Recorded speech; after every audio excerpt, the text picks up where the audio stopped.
तर तुम्हाला दिसत असेल एन्व्हलप घेऊन कुठं चालला. तर मित्रांनो सगळ्यांना जय श्रीराम. तर आज दिवसभर म्हटलं तर आपल्याला वेळ नाही राहत, कारण की वाघ राहते आपल्या कामात. रात्रीचा कार्यक्रम सोडत नाही आणि दिवसाच्या कार्यक्रमात जात नाही.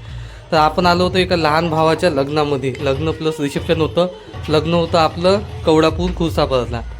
संध्याकाळी 8-9 वाजता निघालो. 9-9:30ला निघालो एकदम थंडीच्या टायमात. आमचा भारत भाऊ वाटच पाहत होता. गेल्याबरोबर वेलकम केलं भाऊनं आणि चाला म्हणे तिकडं म्हणे. मी तिकडं गेल्यावर स्टेजवर दिसली भीड. म्हटलं भाऊ 5-10 मिनटं थांब ना, त्याला होऊ दे ना, फोटोही निघाले पाहिजे त्याचे. तर जीवनात पहिल्यांदा असं वाटत आहे का आपल्या मोबाईलनं आणि आपले चांगले फोटो फर्स्ट टाईम निघाले.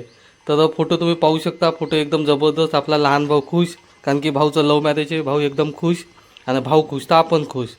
पण सगळ्यात जास्त खुशी त्या टायमात झाली की ज्या टायमात DJ चालू होतं ना, DJमध्ये काही लोक मन भरून नाचत होते. त्या अगोदर म्हटलं आता लग्न लावलं, चला पहिले जेवण करू. तर भाऊ गेला आपला जेवण करायच्या हिशोबानं ताट घेतलं. तुम्ही पाहू शकता जेवणात काय काय आयटम होते. तर सगळे आयटम घेतले आणि आपला कार्यक्रम चालू केला. जेवण झालं. जेवण झाल्यावर म्हटलं आता आपल्याला पाहायचा आहे डान्स. तर डान्स एवढा भारी होता की खूप जास्त भारी. DJ पण एकदम भारी होता.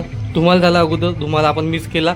पण DJ हा भाऊ आपला बॅग घेऊन नाचत होता. ते पाहून लई खुशी झाली का भाऊ बॅग घेऊन पण नाचून जाईल. आपण बिना बॅगनं नाही नाचू शकत. आणि सोबत काही 1-2 पोरी होत्या का ज्या एवढ्या भारी नाचत होत्या का खरंच DJचे पैसे जर कोणी जर खंडवले असेल तर त्या पोरीनं खंडवले. तर चला चांगली गोष्ट आहे. असेच सगळेजण नाचत जा आणि खुश राहत जा. तर कसं वाटलं तुम्हाला लग्न तर नक्की एकदा कमेंट करा. आणि तुमचं पण कोणाचं लग्न रिसेप्शन राहिलं स्पेशली संध्याकाळचं तर सांगत जा, कारण की वाघ आहे कर्जात आणि कर्ज दिवसभरात खंडू शकते, संध्याकाळी लग्नात जाऊ शकते.